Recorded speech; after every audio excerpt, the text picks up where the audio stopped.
Hello guys, welcome back to my channel. வீடியோக்குள்ளே போகிறதுக்கு முன்னாடி மறக்காமல் இந்த வீடியோக்கு ஒரு லைக்கை போட்டுருங்க. லாஸ்ட் பார்ட்டில் ஹயாவும் கத்தியை காமிச்சு மிரட்டிக்கிட்டே இருக்கா. இப்போ மட்டும் நீ போலீஸ்க்கு கால் பண்ணல அப்படின்னா நான் என்னோட கையை கட் பண்ணிப்பேன் அப்படிங்கிற மாதிரி சொல்லிட்டு ஸோ அதனால் அவனுமே பயந்துக்கிட்டு கால் பண்ணுறான். ஸ்பீக்கரில் போடுன்னு சொல்கிறா. அவங்களும் ஃபோனை எடுத்துட்டாங்க போல். ஹலோன்னு பேச போகிறதுக்குள்ள இவன் டக்குன்னு ஃபோனை கட் பண்ணிவிட்டு அப்படியே அவளை பார்த்துட்டு வில்லத்தனமாக சிரிச்சிட்டு இருக்கான். அவள் உடனே என்ன பண்ணிட்டு இருக்க ஃபைஸ், நான் கட் பண்ணிப்பேன் அப்படின்னு சொன்னா. கட் பண்ணிக்கோ, சாகு, யார் வேணானா அப்படின்னு சொல்லிட்டு இவன் வந்து கண்ணை காமிச்சு அவளை மாட்டிக்கிட்டே இருக்கான். இங்கே பாரு, ஒரு விஷயத்தை நல்லா புரிஞ்சுக்கோ. நீ செத்து போயிட்டேன்னு சந்தேகத்தின் பேரில் தான் இப்போ ராகத்தை போலீஸ் அரெஸ்ட் பண்ணிட்டு போயிருக்காங்க. நீ ஏதாவது ஸ்மார்ட்டாக ட்ரை பண்ணுன்னு வச்சுக்க, அப்புறம் உன்னை நானே கொலை பண்ணிவிட்டு அந்த பள்ளியை தூக்கி என் அண்ணன் மேலே போட்டுருவேன். அதுக்கப்புறம் அவன் நிரந்தரமாக ஜெயிலே இருக்க வேண்டியதான், புரிஞ்சுதா அப்படிங்கிற மாதிரி சொல்லிட்டு மாட்டிகிட்டு இருக்கான். அதனால அவளுக்கும் வேறு வழி இல்லாமல் அப்படியே கத்தியை கீழே போட்டுடுறா.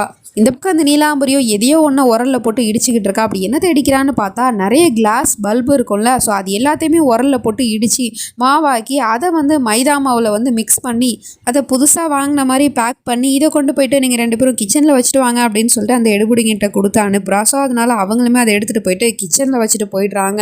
இதுக்கு பின்னாடி இவளோட வில்லத்தனமான பிளான் என்னங்கிறது தெரியல. அப்படியே சிரிச்சுக்கிட்டு இருக்கா. இந்த பக்கம் நம்ம சனமும் யோசிச்சுட்டு உட்காந்துருக்கா. ஆகில் கிட்ட எப்படி அவளோட அம்மாவை பற்றின உண்மையை நான் சொல்கிறது, அவள் அம்மா தான் இந்த உலகத்தில் ரொம்ப மோசமான பொம்பளைங்கிற உண்மையை நான் நிரூபிக்கணும், அதுக்கு ஏதாவது ஒரு ஆதாரம் ப்ரூஃப் வேணுமே அப்படிங்கிற மாதிரி யோசிச்சுட்டு இருக்கா. அதுக்கு தான் இவகிட்ட ஆல்ரெடி ஒரு ஆதாரத்தை ரெடி பண்ணா இல்லையா, அதான் ஆகிலோட டைரியும் அப்புறம் அந்த நியூஸ் பேப்பரும். ஸோ அதை வச்சு ப்ரூவ் பண்ணலான்னு பார்த்தா அது எங்கே போச்சுன்னே தெரியலையே அப்படிங்கிற மாதிரி யோசிச்சுட்டு இருக்கா. அப்போ கரெக்டாக அந்த இடத்துக்கு நீலாம்பரியை வந்துட்டு என்ன எப்படி கவுக்கலான்னு திட்டம் போட்டுட்டு இருக்கியா, நீ இதை பற்றிலாம் யோசிக்கிறத விட்டுட்டு ஆகில் மனசில் திரும்பவும் எப்படி இடம் பிடிக்கலான்னு வேணா யோசிச்சு பாரு, நான் வேணா அவனுக்கு ஒரு ஐடியா கொடுக்கவா, அவனுக்கு தான் ஆப்பிள் கேக்னா ரொம்ப பிடிக்குமே, அதை வேணா அவனுக்கு நீ ஆசையாக செஞ்சு கூட அப்படிங்கிற மாதிரி சொன்னதும் அதெல்லாம் எனக்கு தெரியும், நீ உன் வேலையை பாரு அப்படிங்கிற மாதிரி சொல்லிட்டு அவள் இங்கேருந்து போயிடுறா. நேராக கிச்சனுக்கு போயிட்டு அவள் சொன்ன ஐடியாவை போயிட்டு இவ அப்படியே ஃபாலோ பண்ண ஆரம்பிக்கிறா. அவனுக்காக ஆப்பிள் கேக் செய்கிறதுக்காக மைதாவை தேடிக்கிட்டு இருக்கா. பார்த்தா மைதா மாவு மேலே இருக்குது. அந்த மைதா மாவில் தான் அவள் கிளாஸை போட்டு மிக்ஸ் பண்ணி வச்சா.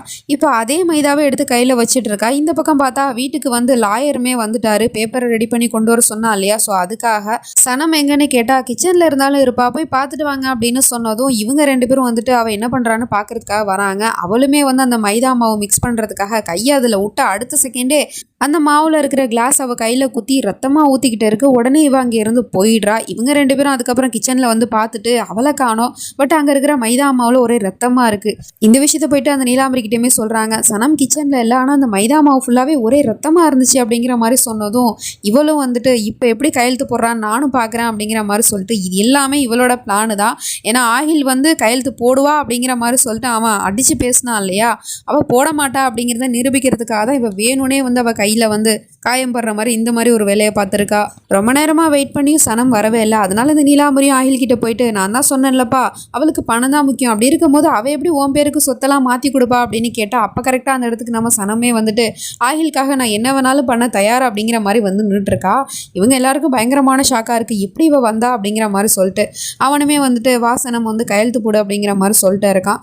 லாயரும் வந்துட்டு பெண்ணை கொடுத்துட்ருக்காரு. அதுக்கு முன்னாடி சொல்கிறாரு, நல்லா யோசிச்சுக்கமா, இதில் மட்டும் நீ கையெழுத்து போட்ட அப்படின்னா அதுக்கப்புறம் அவனோட மொத்த சொத்துமே ஆகிலுக்கு போயிடும் அப்படிங்கிற மாதிரி சொன்னால் எனக்கு அதை பற்றிலாம் கவலை இல்லை, ஆகிலோட சந்தோஷம் தான் எனக்கு முக்கியம் அப்படிங்கிற மாதிரி சொல்லிட்டு கையில் அந்த பேனாவை வாங்குறா. பார்த்தா அவங்க 2 பேருக்கும் பயங்கரமான ஷாக்காக இருக்குது. நீலாம்பரிக்கிட்டேயுமே சொல்கிறாங்க, அவள் கை நல்லா இருக்குது, அவள் கையில் எந்த காயமே இல்லை, ஆனால் நாங்கள் கிச்சனில் ரத்தத்தை பார்த்தோமே அப்படிங்கிற மாதிரி சொன்னால் இவளுக்குமே என்ன நடக்குது அப்படிங்கிறது தெரியாமல் முழிச்சிட்டு இருக்கா.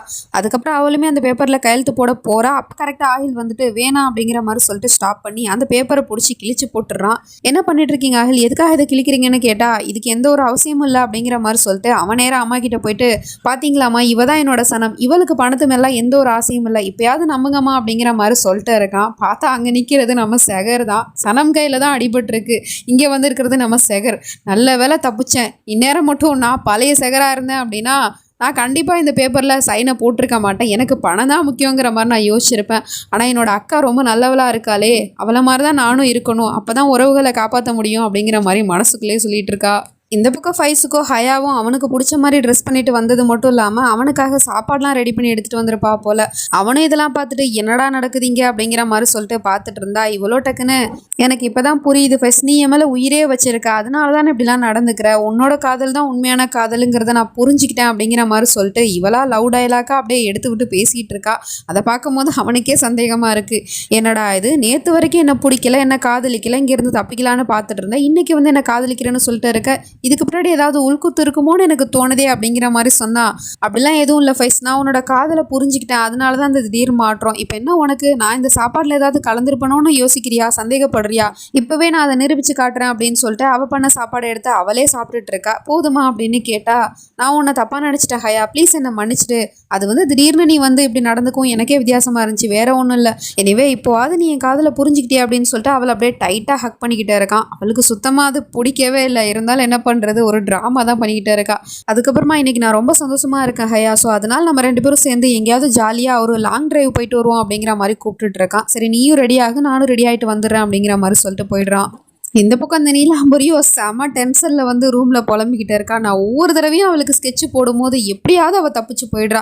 இப்போ எப்படி அவள் தப்பிச்சா, அவள் கையில் தான் காயம் ஆயிருக்கணுமே, அந்த மைதாவை அவள் கையில் தொட்டிருந்தா அப்படின்னா, அப்படி இருக்கும்போது எப்படி அது நடக்கலை அப்படிங்கிற மாதிரி யோசிச்சுட்டு புலம்பிட்டு இருந்தா. அந்த 2 அங்கிளும் ஆண்டியும் அங்கே இருக்கிற சாப்பாடை பார்க்கும்போது அவங்களுக்கு வாய் ஊறுது. மாபேகம் கொஞ்சம் சாப்பிட்டுட்டு யோசிங்களேன், அதுக்கப்புறம் உங்களோட மூளை நல்லா வேலை செய்யும்ல அப்படிங்கிற மாதிரி சொன்னதும் இவள் அங்கே இருக்கிற சாப்பாடை சாப்பிட்டுக்கிட்டே இருக்கா. அப்போ அங்கே நம்ம சனமும் அது சனம் இல்லை, நம்ம செகர் தான் நின்றுக்கிட்டு, என்ன மாமியாரே சாப்பாடுலாம் எப்படி இருக்குது, நான் தான் பண்ணேன் உங்களுக்காக என் கையால் ஆசாசியா, அதுவும் எந்த மைதா மாவில் தெரியுமா, நீங்கள் எனக்காக கொண்டு வந்து வச்சிங்களே அதே மைதா மாவு தான் அப்படிங்கிற மாதிரி சொன்னதும் இவளா டக்குன்னு அதை காரி துப்பிட்டு தண்ணியெல்லாம் குடிச்சிக்கிட்டே இருக்கா. என்னடி சொல்கிற அப்படின்னு கேட்டா, சேச்சே நான் அப்படியெல்லாம் பண்ணுவேன்னா, உங்களவுக்கு நான் ரொம்ப கெட்டவல்ல, நல்ல மருமகத்தான், ஆனால் அது நீ நடந்துக்கிறத பொறுத்து தான் இருக்குது. கூடிய சீக்கிரத்திலே பாரு உன்னோட மொத்த சுயரூபத்தையும் நான் வெளிக்கொண்டு வந்து உன்னை இந்த வீட்டை விட்டு துரத்தல, நான் ஜோயா அசத்தோட பொண்ணு இல்லை அப்படிங்கிற மாதிரி சொல்லிட்டு சவால் விட்டுட்டு அங்கேருந்து போயிடுறா. அதுக்கப்புறம் இவன் என்ன பற்றின உண்மையை நிரூபிக்கிறதுக்கு முன்னாடி நமக்கு சொத்து தான் முக்கியம், இந்த சொத்தை எப்படியாவது நம்ம சுருட்டி ஆகணும் அப்படிங்கிற மாதிரி சொல்லிட்டு ப்ராப்பர்ட்டி பேப்பரை எடுத்துகிட்டு போயிட்டு அந்த ரஜா கிட்ட கொடுத்து, இதை கொண்டு போயிட்டு இந்த சிட்டிலே பெரிய லாயர் யாராவது இருந்தாங்கன்னா அவங்க கிட்ட கொண்டு போய் காட்டு, ஏதாவது ஒரு வழி பிறக்கும் அப்படிங்கிற மாதிரி சொன்னா. ஆனால் ஏற்கனவே நம்ம நிறைய லாயர்கிட்ட இந்த பேப்பரை காமிச்சிருக்கோமே அப்படின்னு சொன்னா. ஆமாம் காமிச்சிருப்போம், ஆனால் எதையாவது ஒரு விஷயத்தை நம்ம மிஸ் பண்ணியிருப்போம், ஏதாவது ஒரு பாயிண்ட் கிடைக்கும், இதை போயிட்டு நீ காமி அப்படிங்கிற மாதிரி சொல்லிட்டு அவங்கள அங்கேருந்து துரத்தி விட்டுறா. இந்த பக்கம் இந்த புது பொண்ணோ கார்டனுக்கு பார்க்குறா. அங்கே நிறைய பூந்தொட்டி இருக்குது, ஆனால் பாதி பூந்தொட்டி மட்டும் அங்கே வெயில் படாமல் வச்சுருக்காங்க.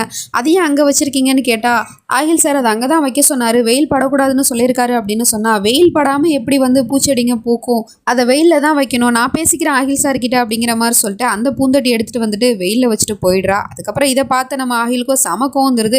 இது யார் கொண்டு வந்து இங்கே வச்சது அப்படின்னு கேட்டால், நான் இல்லை, நான் அப்போவே சொன்னேன், அவங்க தான் இங்கே கொண்டு வந்து வச்சாங்க அப்படின்னு சொன்னால், டக்குன்னு அந்த பொண்ணை பிடிச்சி திட்ட ஆரம்பிச்சிடுறான்.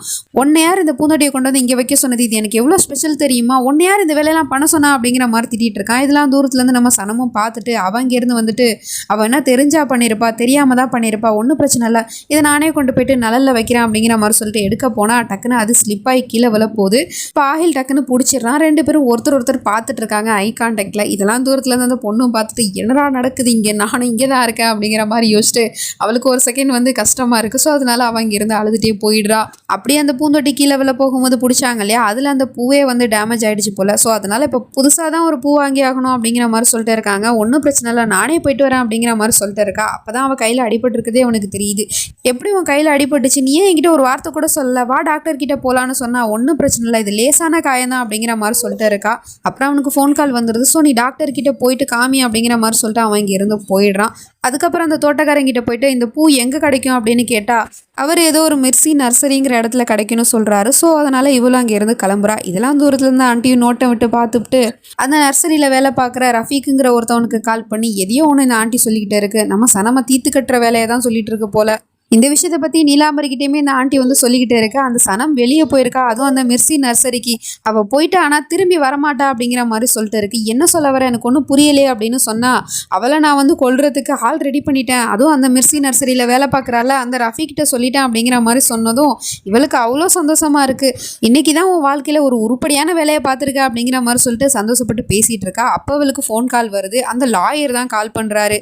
என்ன வக்கீல் சார், நான் கொடுத்து விட்ட பேப்பரை பார்த்தீங்களான்னு கேட்டால், பார்த்தேன், அதில் இப்போ தான் ஒரு விஷயம் போட்டிருக்கிறத நோட் பண்ணேன் அப்படின்னு சொல்லிட்டு இருக்காரு. என்ன விஷயம்னு கேட்டால், அந்த உயிரில் தெளிவாக எழுதியிருக்கு, ஆகிலோட மனைவிக்கு 1 வருஷம் வரைக்கும் எதுவும் ஆகக்கூடாது, அப்படி ஏதாவது ஒன்று ஆகி அவங்க இறந்து போயிட்டாங்க அப்படின்னா அப்புறம் மொத்த சொத்துமே ஆகிலோட மொத்த சொத்துமே ட்ரஸ்ட்டுக்கு போயிடும் அப்படிங்கிற மாதிரி சொல்லிட்டு இருக்காரு.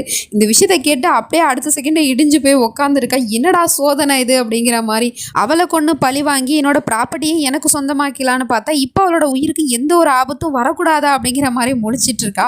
ஆனால் நம்ம சனம் ஆல்ரெடி கிளம்பி ஆட்டோவில் வந்துகிட்டு இருக்கா அந்த நர்சரி ஷாப்புக்கு தான். என்ன ஆக போகுதுன்னு தெரியல, வெயிட் பண்ணி தான் பார்க்கணும். நெக்ஸ்ட் ஆனிச்சு நம்ம அடுத்த பாட்டில் பார்த்து தெரிஞ்சுப்போம். அது வரைக்கும் பை ஃப்ரெண்ட்ஸ்.